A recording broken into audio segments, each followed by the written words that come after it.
سلام، خوش اومدین به یه ویدیوی دیگه از کانال ریون و شنیدن یک داستان ترسناک دیگه. دوستان، برای حمایت از ما کافی است این ویدیو رو لایک و کانال رو سابسکرایب کنید. سپاس.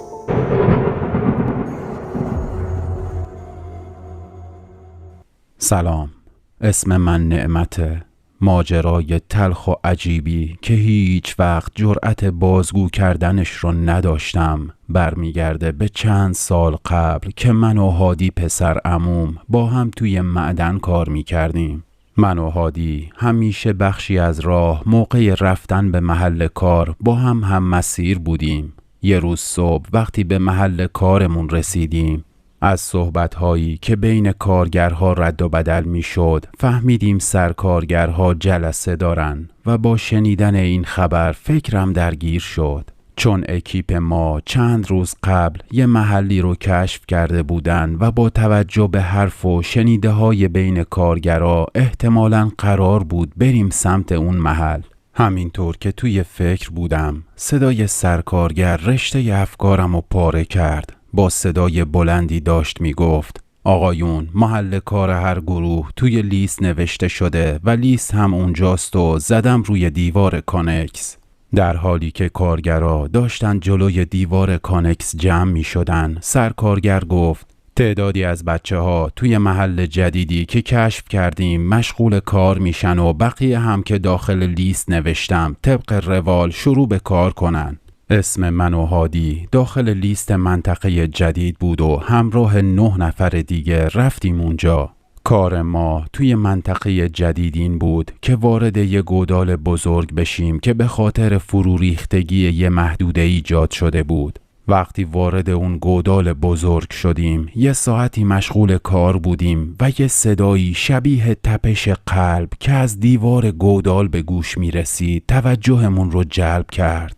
همگی طرف دیوار گودال رفتیم که دیدیم یه مایعی سیاه رنگ مثل زغال سنگ ذوب شده از دیوار گودال داره می جوشه و بیرون می ریزه. هر کدوم از بچه ها نظری می دادن که یکی از کارگرای قدیمی و با تجربه گفت: این قضیه عادی نیست، باید به سرکارگر اطلاع بدیم. هادی پسر عموم رفت و سریع به سرکارگر خبر داد و اونم با عجله خودش رو به گودال رسوند و فکر می کرد بچه ها بهونه میارن که از زیر کارشونه خالی کنن. همین که با اون چهره عصبانیش جلو اومد، از دیدن این صحنه متعجب شد و گفت: زود همگی بیاین بیرون تا به مهندس گزارش بدم و بیان بررسی کنن. من و بقیه بچه ها موقتاً رفتیم جای دیگه و مشغول کار شدیم. وقت استراحت و غذا بعضی بچه ها که موضوع رو شنیده بودن از سر کنجکاوی می رفتن سمت گودال و به اون صدای عجیب گوش می دادن.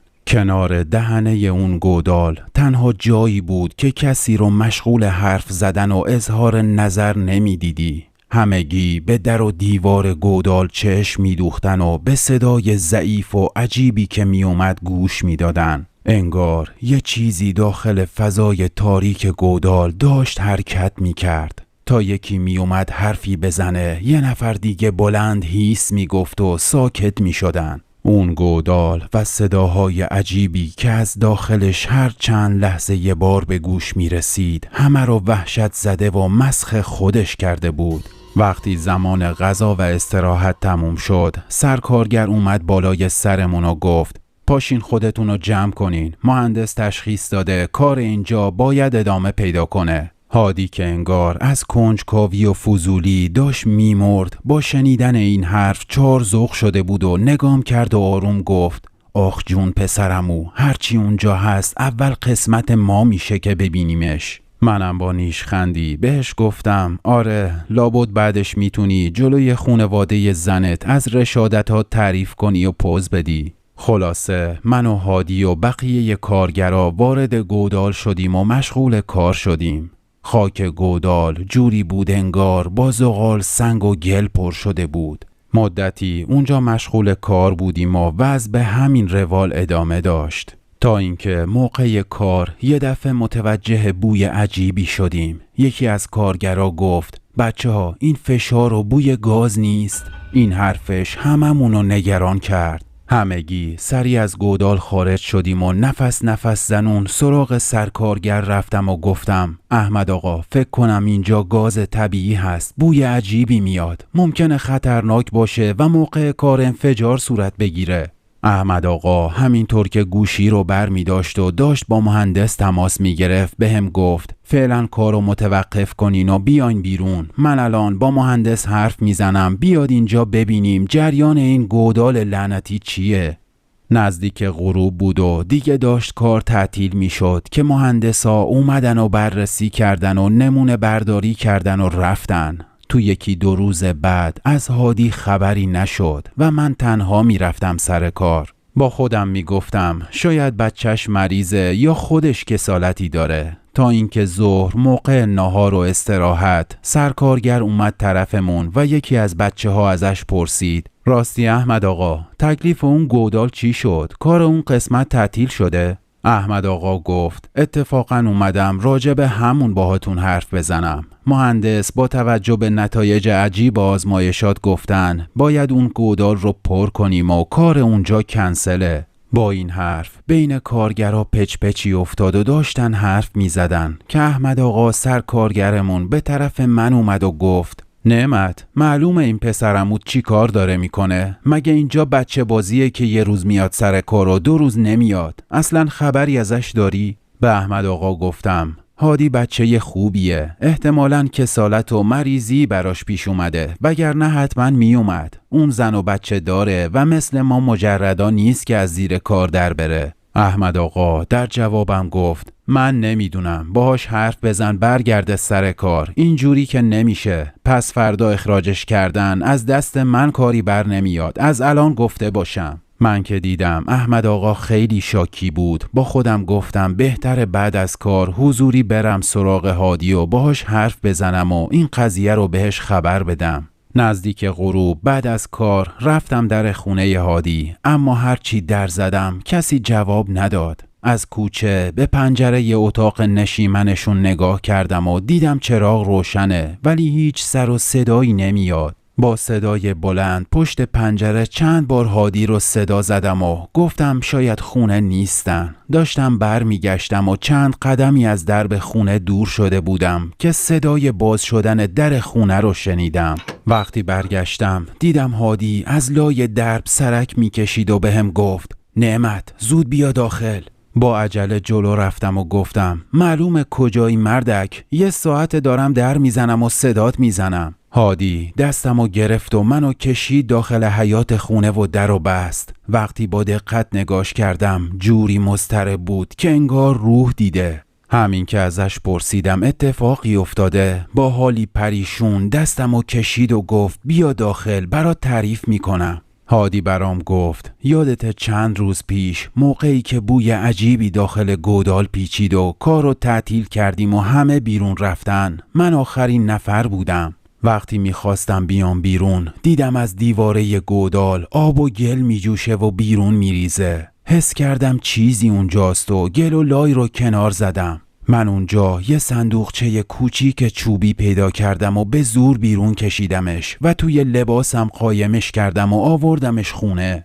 اما چشمت روز بد نبینه، من با ذوق و شوق صندوقچه رو شستم و تمیزش کردم، ولی وقتی داخل خونه آوردم و به زنم نشون دادم و گفتم ببین چی پیدا کردم، زنم که به صندوقچه دست زد یهو عصبی شد و سرم داد و هوار کرد و گفت 1 هفته است بچت مریضه، تو به جای فکر دوا درمونش باشی و دکتر ببریش از محل کارت آشغال جمع میکنی و میاری خونه.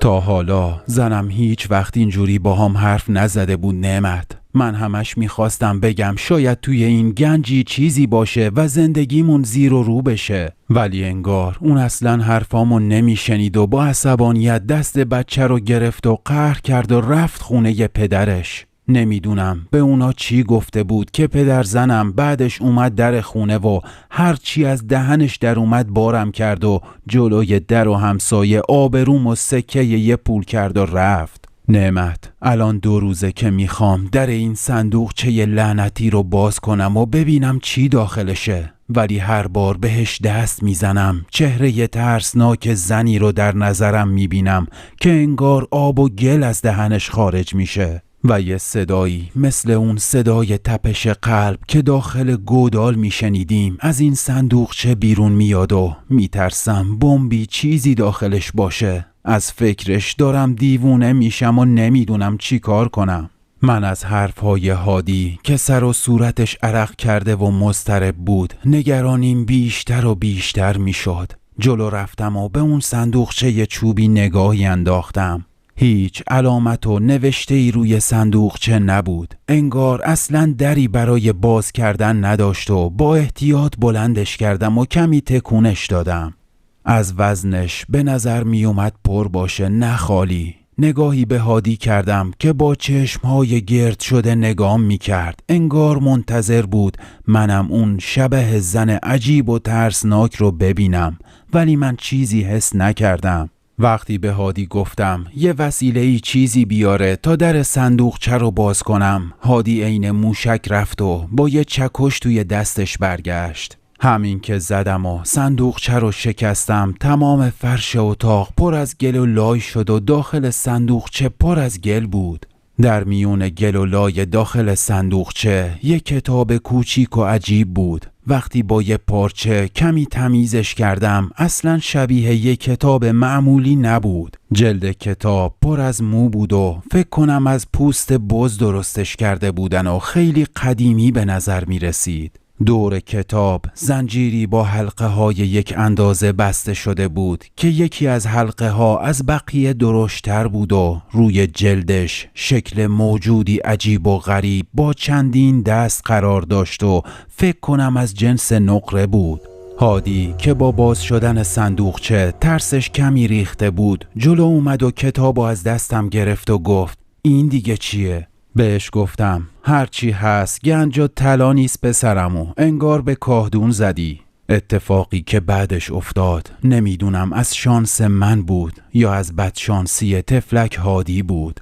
در حالی که هادی زنجیر دور کتاب رو میکشید تا پارش کنه، اما خیلی محکم بود و همین که هادی گفت لعنت بر شیطون این چرا باز نمیشه، همون لحظه جلد کتاب که پر از موهایی مثل پشم بز بود به یک باره مثل تیغ‌های جوجه تیغی صاف شدن و دست هادی رو سوراخ سوراخ کردن.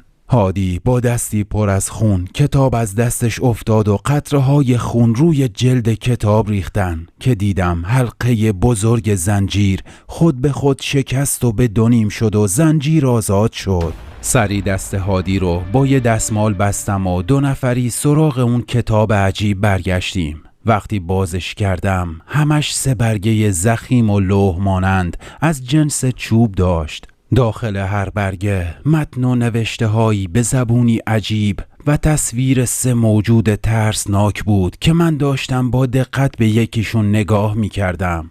موجودی روی 2 پایی ایستاده بود و با سری مثل بز و 2 شاخ بزرگ که انگار وسط شعله های آتیش قرار داشت. انقدر اون تصویر با جزئیات و دقیق رسم شده بود که انگار داشتم به یه عکس نگاه می کردم. هادی مثل من به تصویر عجیب اون موجود خیره شده بود که سایش روی کتاب افتاده بود و گفتم هادی سایه خر آدم کشه، اون کله گندت رو بگیر کنار تا ببینم این چیه. اما متوجه شدم این اصلاً سایه هادی نیست. وقتی برگشتم و بالا رو نگاه کردیم، هیبت اون زنی که هادی برام توضیح داده بود رو با قدی بلند که سرش به چراغ نزدیک سقف رسیده بود رو دیدم. از دهنش که نیمه باز بود داشت آب و گل بیرون می اومد و با چشمهایی به رنگ طلایی که برق می زدن به ما نگاه می کرد. اما با فریاد پر از ترس هادی اون موجود به یک باره ناپدید شد. هادی با لکنت می گفت دیدیش نعمت، تو هم دیدیش؟ من که زبونم از ترس قفل شده بود و توی عمرم همچین چیزی ندیده بودم. فقط سر تکون می دادم و دور و اطرافم و با وحشت نگاه می کردم. چند دقیقه که گذشت و کمی حالمون جا اومد هادی گفت چی کار کنیم نعمت؟ من که هنوز چهره ترسناک اون زن عجیب جلوی چشمام بود گفتم باید بریم سراغ عمو رجب. اون سال هاست تو کار گنج و دفینه است. حتما میدونه این کتاب چیه و آیا قیمتی هست و ارزشی داره یا باید از شرش خلاص بشیم تا بلایی سرمون نیومده. شبونه و بی معطلی کتاب رو داخل پلاستیک زباله سیاهی پیچیدم و با هادی راه افتادیم. نزدیک ساعت 10 شب بود و کوچه ها تاریک و خلوت بودن. من سالها از این مسیر و کوچه ها رد شده بودم، ولی اون شب هر دومون دلهره و ترسی رو حس می کردیم. جوری که وقتی به چهره وحشت زده همدیگه نگاه می کردیم ترسمون دوچندان می شد. وقتی جلوی خونه عمو رجب رسیدیم حس می کردم انگار کسی پشت سرمونه. با ترس و محکم در می زدم و اطراف رو توی تاریکی کوچه نگاه می کردم.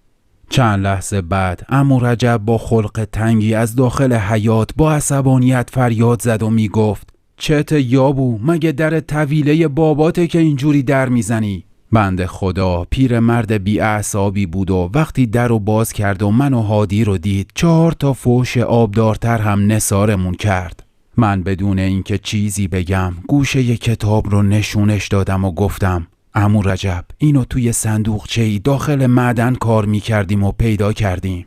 با دیدنش عمو رجب چشماش برقی زد و دور و اطراف کوچه رو نگاهی کرد و ما رو به خونش راه داد. همین که وارد حیاط شدیم ما رو به زیر زمین خونش که انباری بود برد و چراغ رو روشن کرد و در رو هم قفل کرد. وقتی کتابو از داخل پلاستیک در آوردم و بهش دادم ازم گرفت و روی میز گذاشت و آروم و با احتیاط درشو باز کرد که با دیدن همون تصویر صفحه اول انگار رنگش پرید. بدون اینکه نگاهی به باقی صفحات بندازه کتابو بست و بسم اللهی گفت. عمو رجب از بالای عینکش نگاهی بهمون کرد و گفت این کتابی شوم و شیطانیه. درست نمیدونم چیه و چقدر قدمت داره، ولی به نظرم باستانی و قدیمیه. شک ندارم این از اون عتیقه های نحسه که جز بدبختی و گرفتاری چیزی برای صاحبش نداره. بهتر زودتر از شرش خلاص بشین تا بلایی سرتون نیومده. وقتی گفتم یعنی ارزشی نداره که بتونیم بفروشیمش، بهم گفت یه آشنا میشناسم که در علوم غریبه دستی داره و دنبال همچین کتاب‌های قدیمی میگرده. ازش میپرسم و بهتون خبر میدم. از این حرفش کمی دلخوش شدیم و از خونه عمو رجب بیرون زدیم. توی راه هادی بهم میگفت اگه کتابو به قیمت خوبی ازمون بخرن عالی میشه. هم از شرش خلاص میشیم هم به نون و نوایی میرسیم. مشغول همین صحبت‌ها بودیم و بوی پول به دماغمون خورده بود و ترس از سرمون کمی پریده بود و نزدیک خونه هادی رسیده بودیم. در کنار خونه هادی یه باغ خشک شده بود که دیوارهاشو خراب کرده بودن تا درختها رو قطع کنن و به جاش خونه بسازن. همون لحظه صدای زن هادی رو شنیدیم که داشت گریه میکرد و روی تکه سنگی در تاریکی جلوی دیوار باغ نشسته بود. هادی از دور با دیدنش جا خورد و به طرفش رفت. من سر جام ایستادم که دیدم زن هادی بلند شد و سر بریده بچهش رو طرف هادی پرت کرد و خودش داخل باغ رفت. هادی وحشت زده از چیزی که دیده بود دنبالش دوید و داخل باغ رفت و صداش میزد. من که شوکه شده بودم حس عجیبی مثل دلشوره و اضطراب بهم دست داده بود و وقتی جلو رفتم متوجه شدم اون چیزی که دیدیم سر بچه هادی نیست. اون فقط یه تیکه سنگ بود و ما اینطور به نظرمون رسیده بود. به سرعت دنبال هادی دویدم. بین شاخه های خشک درخت‌ها در تاریکی هادی رو صدا می زدم، اما اون خیلی ازم جلوتر بود. هادی مثل دیوونه ها شده بود و توی تاریکی هر لحظه به یه طرف می دوید تا اینکه بالاخره وقتی نفسم دیگه گرفته بود خودمو بهش رسوندم و لباسشو گرفتم و هر دومون زمین خوردیم. هادی گریه می کرد و دست و پا می زد و می گفت بچه‌مو کشت. من که هنوز نفس می زدم و سرم گیج می رفت بهش گفتم هادی به خودت بیا، اون زنت نبود، بچت نمرده، اون فقط یه تیکه سنگ بود. این حتما کار همون موجودیه که داخل خونت دیدیم. وقتی چند لحظه بعد نفسم جا اومد، خودم رو جمع و جور کردم و زیر بغل هادی رو گرفتم و بلندش کردم. دور و اطرافمونو که نگاه کردم، درست چند متر اون طرفتر در تاریکی کانال عمیقی پر از نخاله های ساختمانی و میلگرد و آهنالات اسقاطی قرار داشت که اگه هادی داخلش افتاده بود محال بود جون سالم به در ببره. در حالی که زیر بغلش رو گرفته بودم طرف خونه ی هادی رفتیم و بهش اون تکه سنگ رو هم نشون دادم. همین که وارد خونه شدیم و خواستم در رو ببندم، یه لحظه صدای عجیبی از پشت سرم شنیدم. به محض این که برگشتم، چهره ترسناک و چشمهای براق همون زن عجیب رو در چارچوب درب دیدم که با دهنی پر از آب و گل به چشمام تف کرد و همه جا تیره و تار شد و فقط برخورد پشت سرم رو به زمین حس کردم و بیهوش شدم. نفهمیدم چند ساعت توی این وضعیت بودم که به هوش اومدم. چشمام به شدت می سوختن و دیدم درب خونه هنوز بازه و هوا هنوزم تاریک بود. هادی رو صدا زدم ولی جوابی نداد. دور و اطراف رو نگاه کردم و خبری از هادی نبود. از شیر آب روی حیاط آبی به چشمام زدم که دیدم دستام خونی و قرمز شدن. انگار صورتم سوخته بود و زخمی شده بود. سرم گیج می رفت و درست نمی دیدم. خودمو به چارچوب درب اتاق رسوندم. چیزی که به سختی می دیدم باور کردنی نبود.